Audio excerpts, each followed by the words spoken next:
Welcome back to 1834. Le Bourdonnais is winning 2-1. Today's guest commentator is Rear Admiral Oshimi, and last time we had a draw, so Le Bourdonnais is playing with the white pieces again. He begins with e4. We have e5, knight to f3, and these moves are all the same as the last game. They're just repeating. We go for the Italian game and bishop to c5, and here again Le Bourdonnais goes for the Evans Gambit, McDonnell's own opening. So of course all gentlemen must accept a gambit. McDonnell again accepts, and then we have c3 from Le Bourdonnais chasing away the bishop, which goes back to d6. And at this point last time Le Bourdonnais played d4, but this time he switches it up a little and he castles here. McDonnell goes for h6, and now we have d4, and again we are back in the same position as the last game, just via a different move order. In that game Mad Mac aggressively went on the attack with g5, but perhaps he's learnt his lesson and this time he plays the much more sensible knight to f6. Oshimi says, "Let the young men die beautifully," and we see a similar destruction of the central pieces as we saw last game. The d-pawn captures, the bishop captures the pawn, the knight captures the bishop, knight captures the knight, threatens the white bishop, so the white bishop retreats to b3. So this time, as opposed to last game, the black king is much less exposed since g5 was not played. Perhaps letting the bishop out with d6 would be good, but instead we have queen to e7.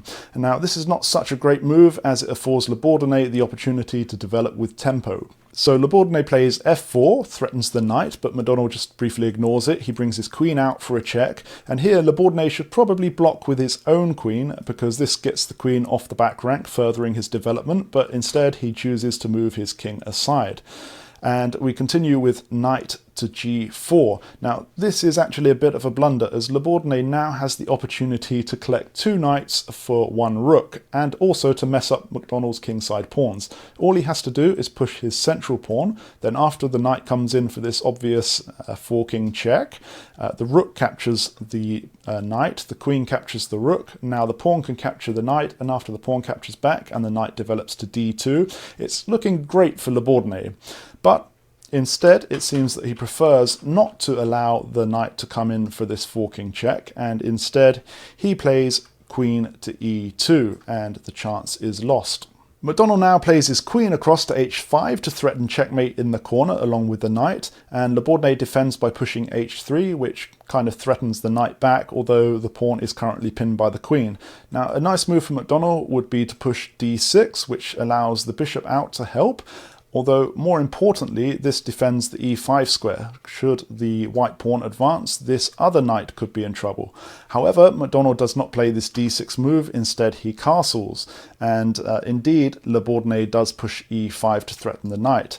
So what does McDonnell do? Well, he brings his rook across to e8, and now should the pawn capture the knight, the queen will be lost. So nicely done McDonnell, but not really, because Le Bourdonnais has queen to f3, and now McDonnell has to lose one of the knights because he can't defend them both.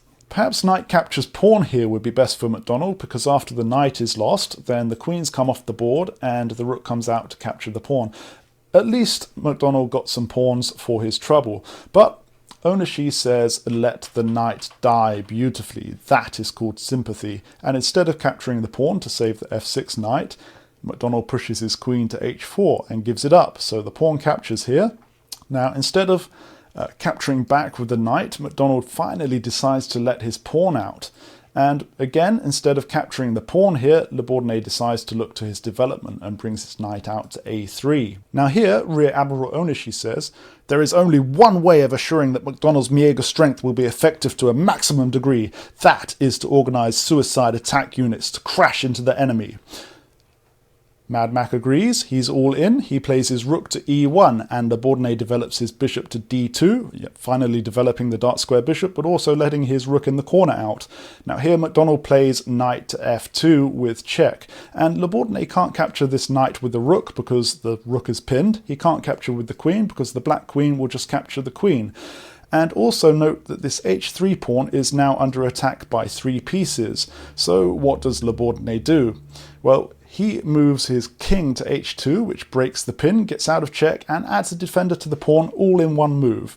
But McDonnell just goes ahead with his kamikaze attack. He brings his bishop in to capture the pawn. It's a direct hit. But Sadly, the queen can now capture the knight, because after the queen captures the white queen, this rook is no longer pinned against the king and it can simply capture the black queen back.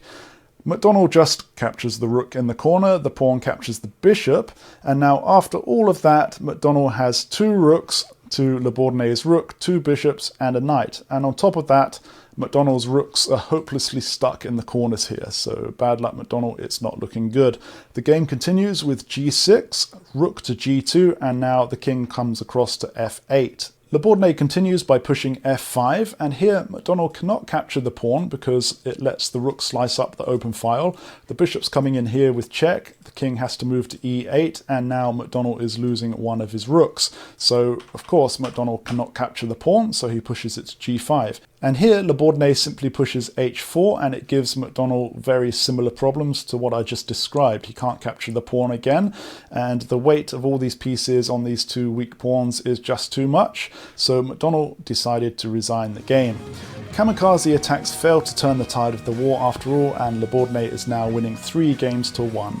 In 1945, Rear Admiral Oshimi repaid the debt of thousands of lives lost and his failure to achieve victory by taking his own life with a sword in a long, drawn-out and painful death. McDonnell thinks that's a bit much, it's only a game of chess. I'll see you again next time.